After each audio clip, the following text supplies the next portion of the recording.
Dave Cooper Live. We connect the industry leaders in the architectural, engineering, and construction space with the people, the products, and the processes to help them build it better.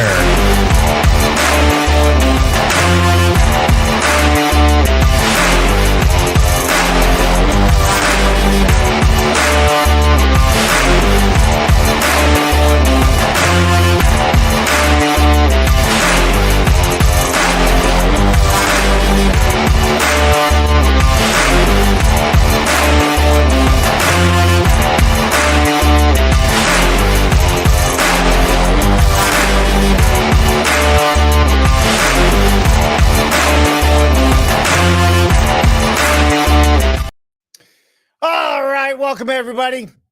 Are you ready to discover what it takes to build a mission-driven factory? Today, we welcome Brian Gaudio, the dynamic CEO of Module, a company that's shaking up the housing industry. Module is on a mission to make sustainable, affordable housing a reality, and their brand new last mile factory is leading the charge in modular construction. So get ready for an exciting conversation about scaling up to solve big problems with locally built prefab housing. But before we get into all of that, we got to have a word from our supporting members and our sponsors. Forward Solutions Group is successfully driving companies to succeed where others have failed. Are you looking to start a factory, optimize your existing factory, streamline your production, or take your team to the next level? Whatever your needs are, Forward has a solution for you. Reach out to Ben at forwardsolutionsgroup.com.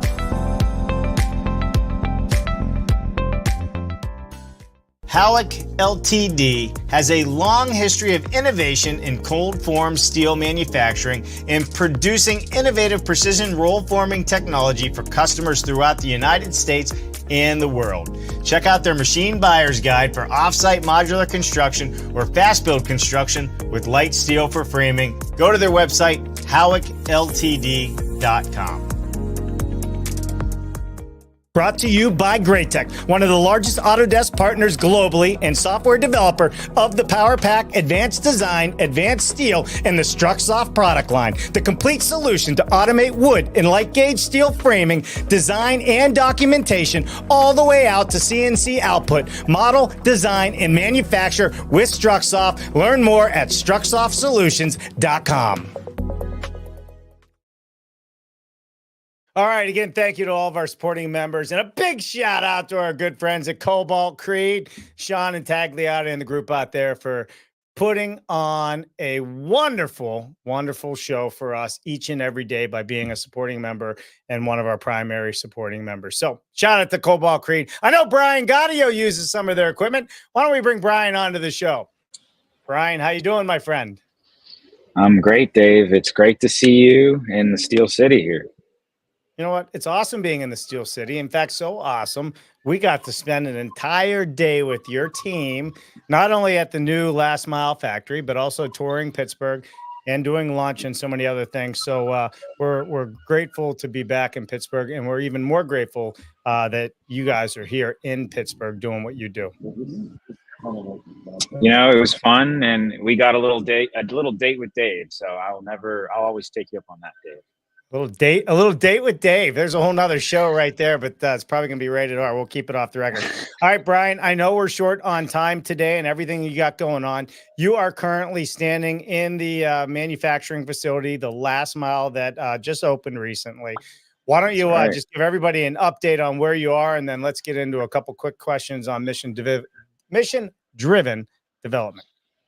Yeah, so I'm here in Carnegie at our facility. We've got our first 2 units that are going to be going out the door probably end of this month. And so these are homes for a developer called Amani Christian Community Development. They're building 2 affordable for sale homes. And we're probably 90% done here. So we've got, the house always looks real once the countertop's going. So we got countertops in now, so it's looking pretty. And Drew, who you and Drew spent a lot of time walking through the plant. We did. He's happy. So if Drew's happy, I'm happy. Yeah, for sure. I mean, here's a little bit of inside the plant, my walkthrough with Drew. And hey, just so everybody knows, we got like a 3, 4, 5 part. I don't know where it's at right now. Feature on module in your factory and all the homes that you're building throughout Pittsburgh. And I think people are going to be very, very surprised and shocked at the amount of homes that you guys actually have going on right now. So congratulations to you. Thank you. It's always, we need more housing. We need it everywhere, Pittsburgh included. So we're just trying to be part of that solution. That's the goal. Yeah, for sure. And I'm going to flash just some of the behind the scenes up while we're talking. But Brian, let's hop into it, right? Module has a strong mission driven approach to housing development, right? Can you elaborate on how this mission is influencing the company's design and construction processes? Like, I mean, you've had a long road to get where you're at today, and I think you finally zeroed it in. Tell everybody a little bit about how you got there and how the design is coming together with the construction process. So I think a lot of the customers that we're working with today are smaller developers. They're working in cities, and a lot of them are doing affordable for sale housing. So when you hear affordable housing, the first thing you think of is, oh, it must be a large subsidized housing project that's rental.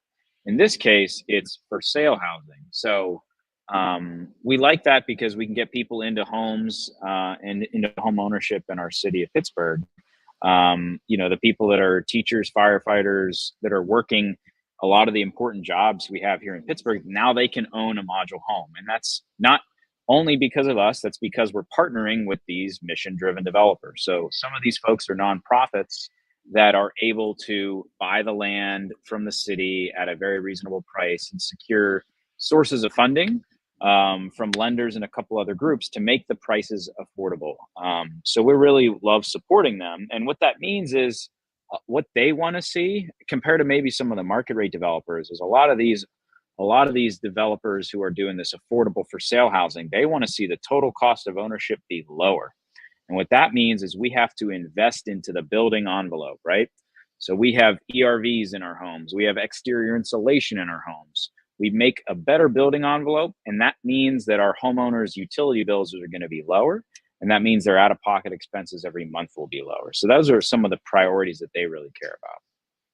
So with the recent opening of the last mile factory, talk to me a little bit about new opportunities that you see in helping accelerate the production of sustainable, affordable housing. Are you seeing with your factory? It's kind of like we're at 1.0 on your factory, right? So what do you see 2.0, Yeah. 3.0, and how do you see this factory starting to accelerate affordable housing?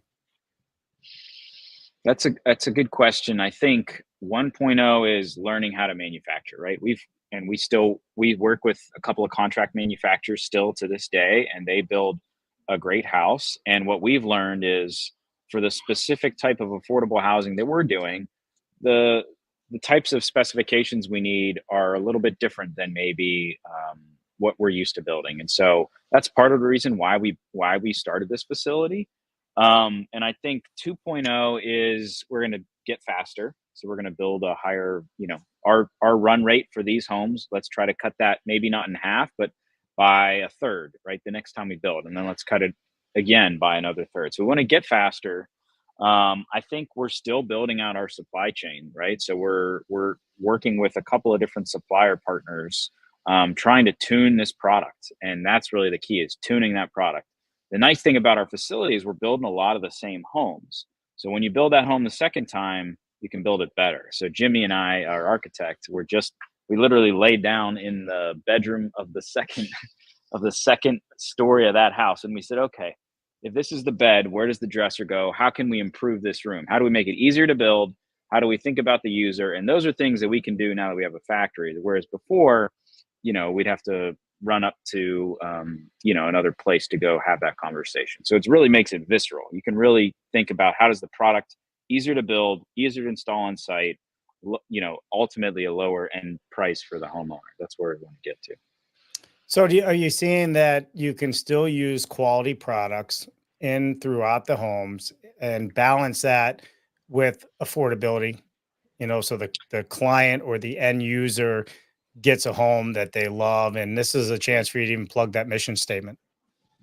Yeah, I mean, like I've up on our garage door over there, our goal is to build a world where everyone lives in a well-designed space they're proud to call home. And so that means us making decisions about these homes that improve the quality of the space that our end homeowners are going to be in. And so things like,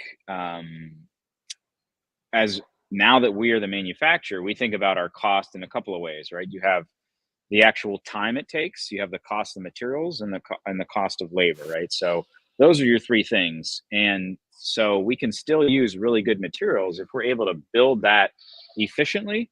Then we can deliver a product that's, I think, far and above what people are used to. Um, still use really good quality materials. We don't have to, go to the bottom of the barrel to deliver a good product. And that's because if you can build it faster and you have a workforce that understands how to build it, then there's a ton of savings there. How has it been for the workforce for you, right? I mean, you're out there, you're hiring now. I saw, you ran a Hmm. couple ads, some video footage that we were to give you to put out Yes. there for some new people. But you've gone a different route as well, to where you have actually started working with local trade centers that Yeah. are, I guess, re-educating people and new jobs and everything Yep. else, and training them, correct? Yeah, it's been really cool to see that evolution. I think Drew has done a great job in working with some of these students. So the house you see behind me, we worked with this local trade group called the Trade Institute of Pittsburgh, and some of their students came out here while they're still in their kind of training class, and they actually did some of the trim work in the house behind me. And while they were doing that work, our plan all along was, if there's a couple of students who really see the value in this, then we can hire their students and they can join our workforce. So we actually just hired Right. our first student from the Trade Institute. I think it was last week ago or 2 weeks ago. So he's literally worked on our job sites. He's now worked in our factory as an intern, and now he's a full-time employee, which I think is exciting. I told him, you're employee number one, and that's an important one, from that program. So I think it's really exciting. We're thrilled. Well, it is exciting. I mean, and being employee number one is super exciting as well. I mean, you and your team of co-founders have been at it for quite some time now, and you've been growing this. But now that you have the factory open, you have a beautiful design center, by the way, and we'll be showing people the design center as well. Brian will even take you on a journey of his iteration of Lego blocks to actually having a factory, which is a really interesting story as well. So, Brian, during this entire process, what challenges have you guys really encountered, in scaling your mission driven approach? And how do you plan to navigate, ensuring both that you maintain affordability and sustainability? Because like you said, the factory is a different beast. You're learning new Hmm. things. You're probably Yeah. getting your butt handed to you every once in a while. How do you Yes. balance, quality with sustainability, with affordability, now that you also have to keep the lights on? Yeah, that is definitely, you know, we always said, oh, we're going to start a factory someday. We're going to start a factory. And then once we started it, we got kicked in the teeth a couple of times. And that's part of the learning process. I think the biggest challenge that we or any factory have is the idea of feeding the beast, as one of my friends, Colby Swanson, says. You got to feed the beast. And that means when this project is done, the next project needs to start. And I think that's the challenge with the affordable housing market. And I think with all types of housing, but in particular, affordable housing has these funding applications. They're applying for competitive funding. So once a year, they're putting in, and they're hoping that they get selected for this funding. If so, boom, the project is a go and you're off to the races. If Right. not, then you are in the kind of trough of sorrows. And so the challenge we'll have is how do we line up enough of those customers who have enough projects in that competitive funding thing that we can make sure that we have a consistent pipeline. Now, the thing about our facility, we're smaller. We're 22,000 square feet here. So it's not as big of a thing to keep the lights on for, but it's still an expense that a general contractor doesn't have, right? You don't have in-house employees necessarily as a GC. You don't have a space that you're renting like this. And so that is, I think, that is the thing that I'm learning now as a manufacturer, is like those fixed costs are real, and you got to carry them through the year. And so it's my job as the kind of chief salesperson to keep keep projects coming through here. Talk to me about financing your projects. Grants, Wells Fargo, I think, is a partner as well, correct? So why don't you walk us through Yeah. how that works? So a lot of our customers, they will get secure project financing to build the project. So they will get a construction lender on the debt, but then they'll secure some of these competitive funding sources that I talked about. One of them is called Federal Home Loan Bank. Another program is called the Community Reinvestment Act. So banks nowadays are required to lend a particular percentage of their projects to disinvested areas through this thing called the Community Reinvestment Act. So a lot of these affordable housing developers are vying for financing that is going to allow banks to get this credit for the Community Reinvestment Act. So that's a source. As far as our factory, we were selected as a winner of the Wells Fargo Affordable Housing Breakthrough Challenge. So we secured this grant, which is why I'm standing here in this plant. So it's a non-dilutive source, and it's over a 3-year period. It's going to help us scale up our production here. And then our long-term plan is to be able to have other local champions who want to open a last mile facility in their market to do that. So our job is to make sure we do it here, tune the model, and then help other people to start factories in their communities. Excellent. Excellent. So I'm going to put a quick question up here just because we're making this a quick one today. Great discussion today. Greg Gaudio says, Dave, does Brian find getting CO, certificate of occupancies, at many different locations a burden, or have you found an effective system for that, Brian?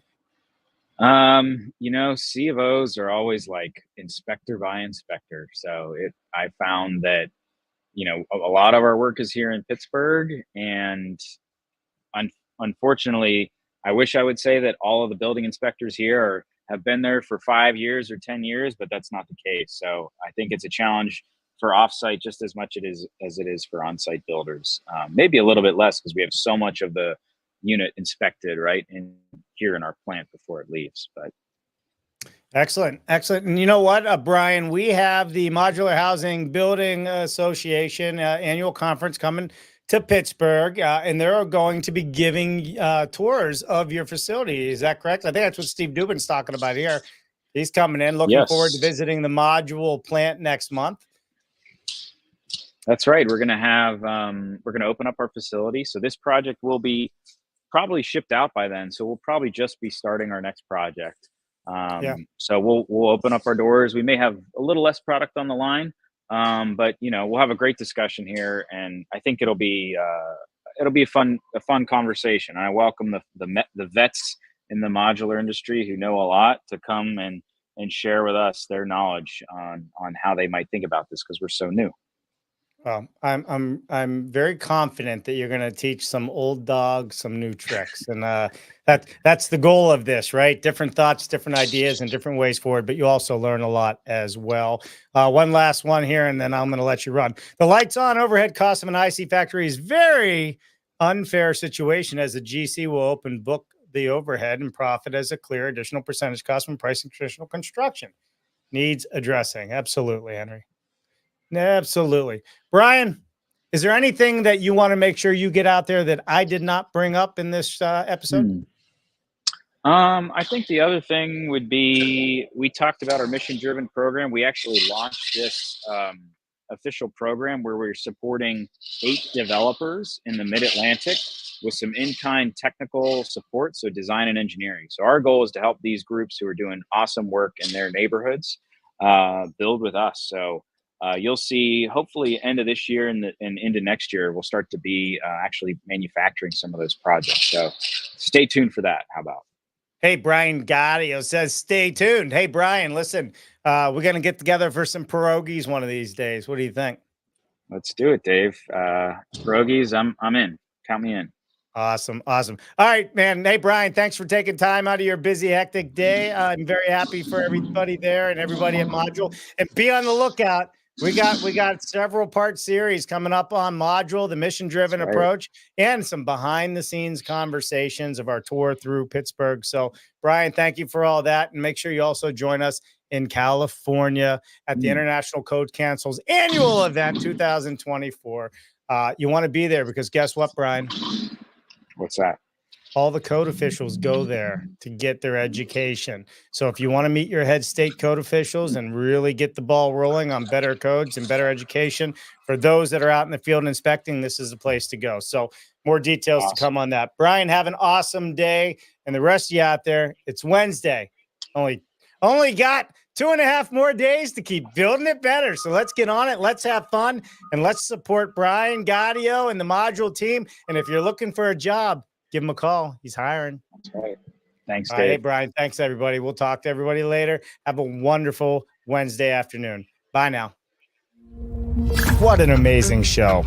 Thank you to all of our sponsors for helping us to continue to bring all of these innovative conversations to all of you out there.